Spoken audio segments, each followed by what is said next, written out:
polo tempo en que os animais falaban, un sapo e unha raposa atopáronse nun camiño e puxéronse a latricar.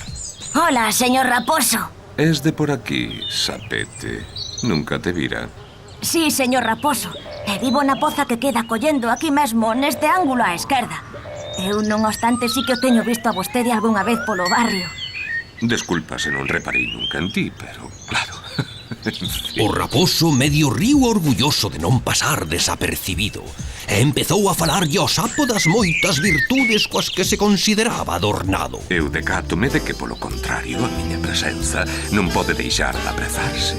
Sobre todo nun bosque tan pouco glamuroso como este, en que os meus elegantes andares, o meu porte aristocrático, a miña fermosa e brillante pelaxe... Xa empezara o raposo a loar a utilidade do seu fuciño para rastrexar saborosos manxares ou a agudeza do seu oído que lle permitía deleitarse co canto dos paxaros, cando o sapo deu en botar fume polas... En fin, polos orificios porosos do cráneo. Ademais, no teu estadio evolutivo... Por suposto, ti non tes culpa ningunha, pero... Nunca te paraches a pensar que resultas repulsivo para case todo o mundo? Oh, claro. Pobre de mí. Non obstante, eu... Ni podes imaginar remotamente o que supón poder desfrutar destes dons. Xa. O meu nivel... Nin do orgullo que constitúe para min considerarme a culminación da maravillosa obra da creación. Da humildade que manifestas ao abaixarte a falar comigo. Exactamente, aí falaches. Cando o raposo pasou do reconto das súas calidades físicas e morais ás súas habilidades, comezou por aquela da que máis orgulloso estaba, a velocidade. Entón, o sapo pensou: esta é a miña. Así que... Dis que é o máis rápido de todo o bosque, non si?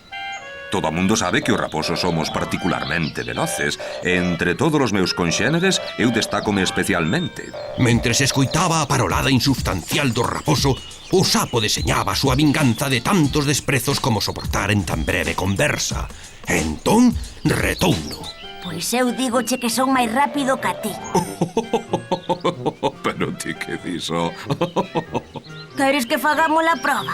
Vale. Pero despois non chores, Perde coidado. E fíxate se estou seguro da miña vitoria que che vou deixar sair adiante. Mirás, colocareime detrás de ti. E cando eu diga glou, glou, ti botas a correr ata aquel penedo e eu saio detrás como un foguete. Como sempre, o que antes chegue, gaña. Vale logo. Así o fixeron. O sapo colocouse detrás do raposo, pero, contra do falado, subiuse ao rabo. Despois deu o toque con vido e o raposo botouse a correr mirando para atrás a cada pouco.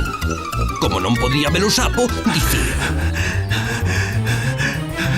Un dirá o demo do sapo. Cando chegou ao penedo que facía de meta, seguía mirando para atrás e o sapo, que dun chimpo se colocara na pedra, soltoulle. Que mirarás, pasmo? Non ves que cheguei antes que a ti? Non che dixen que corría moito máis axiña? O raposo arraiado propuxo máis e máis metas e sempre a carreira discurría dese xeito, ata que canso de correr se decatou do engano e dixo: Vai dai diantre de sapo, que eu contigo non quero máis trato. E mentres marchaba aínda podía oír os estrondosos risos do sapo, que por fin podía fachendear de que... Mais vale ter cabeza ca beleza, mais vale ter cabeza ca beleza, mais vale ter cabeza ca beleza. E colorín colorado, este conto está contado. E agora que conte outro, o que teño do lado.